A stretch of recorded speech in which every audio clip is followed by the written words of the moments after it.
Hello, this is Eileen, the environmental educator. In this video, we're going to talk about hell freezing over. Well, not exactly, but kind of close. Snowmageddon in Africa. Multiple roads closed as motorists are trapped by late heavy snowfall in South Africa. And that is just not something that happens. Also, something that doesn't happen is the desert turning green. Thunderstorms are bringing unprecedented greening to the southern Sahara Desert. So that was covered on CNN here. An unusual shift in the weather has turned the Sahara green. This was September 13th, 2024. This other article, September 22nd. Right here, we have a September 19th article, and this one here is September 2nd article, and it says that a large part of the Sahara will get over 500% of normal monthly rainfall in September. And a unique rainfall event is currently unfolding across the Sahara Desert, one of the driest places on Earth. The amount of rainfall might not seem large by normal standards, but a large part of the Sahara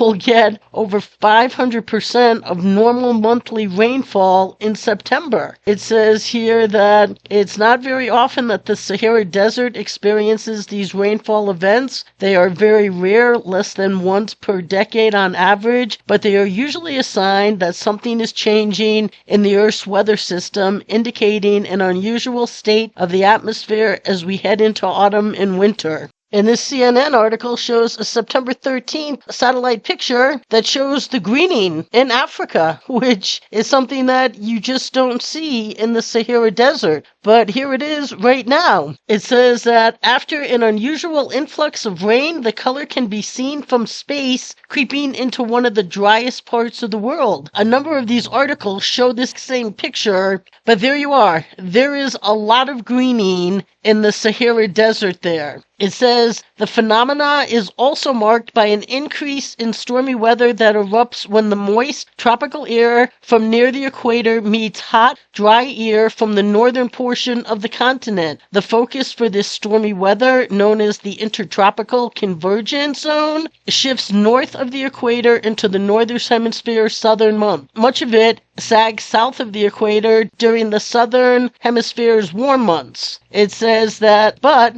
since at least mid-July, this zone has shifted farther north than it typically should, sending storms into the southern Sahara, including portions of Niger, Chad, Sudan, even as far north as Libya, according to the NOAA's Climate Prediction Center. As a result, these portions of the Sahara Desert are anywhere from twice as wet to more than 6 times wetter than they should be. So, some crazy stuff going on over there in Africa. And this right here is definitely pretty heavy snow for Africa, and it just has traffic snarled.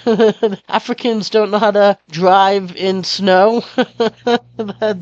I'm laughing. It's just kind of a little funny. And they say here that in the interest of safety, all traffic is being stopped, at certain places. Wherever possible, vehicles are being turned around at the strategic locations on the route. Motorists have further been warned to avoid using alternative routes as conditions were hazardous. They say it is highly recommended that road users immediately suspend travel to the areas as roads will remain closed to traffic until driving conditions have improved and it is deemed safe for travel to resume. So, some interesting things going on over there in Africa. Not quite hell freezing over. Africa. It's not exactly freezing over, but Snowmageddon, and simultaneously at the same time, parts of the Sahara are getting green with vegetation. So, just a little bit of interesting tidbit here, people. Stay tuned.